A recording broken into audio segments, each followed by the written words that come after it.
दरमा मिलानी गाड़ी गड़िलानी ठीक समय दरमा न मिलबारु प्रतिवाद को ओह्लाइछन्ति आम बस कर्मचारी। आज पोखरीपुट डिपोर बस कर्मचारी एकाठी स्टीयरिंग छाड़ा आंदोलन करिसेंति। 43टी बस बंद पड़िथिबारु यात्री हंतसंत हेउछन्ति। कोनोसी सामाजिक सुरक्षा बिना बस चालक माने गाड़ी चलाउछन्ति।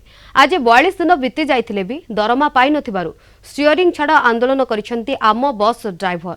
कर्मचारींको पई रेस्ट रूम नाही, ओभर ड्यूटीर चाप, 4 दिन साप्ताहिक छुट्टी नाही, ईएसआई नाही, क्रूट देउथिबा दरमा मध्य पाउनथिबा अभियोग करिसेंति कर्मचारी माने।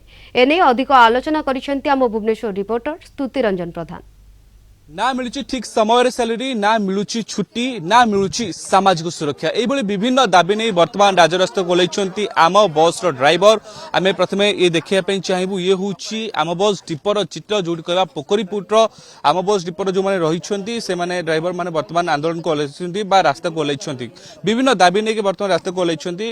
भाई कौन रही दाबी कौन पाई राजरास्ता कोलैछन्ति? आज आज्ञा काम कलाणु आज्ञा आज 1.5 मास हो गलानी एपर्यंत जाए आज्ञा दरमा आसेना खाइबू केमती आज्ञा घर मालिक कौचे आज्ञा आम जुआड़ू जुआड़ू भी आसिकिना घर भड़ा नहीं रोच आज्ञा खाइबा पैसा नहीं घर मालिक कौच विदा करदब आम रही कौटी खाइबू केमिति केवल सैलरी ही गोटे बड़ असुविधा आसूची जे केबे सैलरी आसे एई मास रे केते बेले विलंब रे आज्ञा 10 तारिख सुधा दे दियंती सार हरिका सैलरी आज्ञा एपर्यंत आज की 13 तारिख आज एपर्यंत जाए सैलरी आसी नहीं। आज सका 5,000 टका नाखा पठाउछन्ति आज्ञा अकाउंट रे माइनस अछि 12,000 टका। किछि इशू रहिछि ना केवल सैलरी एकर होछि? लोकंगर सुरक्षा आम ऊपर नाही, लोक माने भी आम गाली गुलज करथन्ते। हमर सैलरी माने 26टा ड्यूटी पकोथन किंतु 30टा ड्यूटी करिया पडुछि।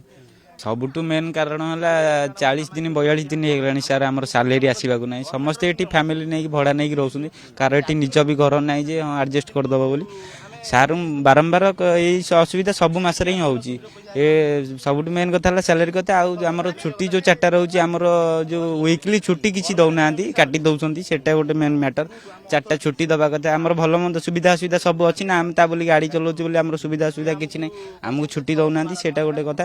जेपर्यंत जाए आम सैलरी न आसी आम से पर्यंत जाए आम स्टेयरिंग धरबू ना आमर सैलरी आसब बाद आमर जो छुट्टी पैसा सब मिल 26 दिन ड्यूटी बर्तमान एवं कौन कर नो वर्क नो पे करम तो गवर्नमेंट तो नियम कर 26 दिन ड्यूटी कर 4 दिन छुट्टी पैसा मिल क्रोट दौची आम जो अथॉरिटी क्रोट भी दौची किंतु आमको कंपनी यही सब जिन दौनी कंपनी नो वर्क नो पे कर 43टा बस अटकी रही सब 23टा रूट रे बस जाए 23टा रूट बस स्टॉप अच्छी आज बंद अच्छी तो दरमा मु तो जिते फास्ट नुआ आसी मु तो जानी नी यार दरमा पत्र भल मंद किसी जानी नी मु सार गोटे लोन करी मो लोन 10 तारिख ईएमआई भरबार तो मोर 11,004 टका दबार था ईएमआई तो मोर से 12,000 केते टका माने आपन को अधिक असुविधा होची। एबोली भाबे विभिन्न समस्या नै कि वर्तमान धारण कोलैछन्ति आम बस ड्राइवर्स माने जो मानकर कहिबा कथा जे सैलरी मिलबा सह सोशल सिक्युरिटी बा सामाजिक सुरक्षा ता सहित विभिन्न दाबी जदे कहिबा तांको रेस्ट रूम दिया जाऊ से मानकर छुट्टी जो वर्क नो पे जो रहिछि अर्थात जो साप्ताहिक छुट्टी रहिछि तार पैसा कटा न जाऊ एबोली मानसिक भाबे दुश्चिंता बा मानसिक भाबे चाप न दिया जाऊ एबोली विभिन्न दाबी नै वर्तमान राजरास्ता कोलैथिबा ड्राइवर महासंघकर 43टा बस 43टा रूट रे चलवा बंद रही जो नाही नथिबा असुविधा लोक मान सम्मुखीन हे केबे क्रूट यहाकु नेकी दृष्टि निक्षेप करुछि आ समस्यार समाधान करुछि तारी परे नजर हेबो।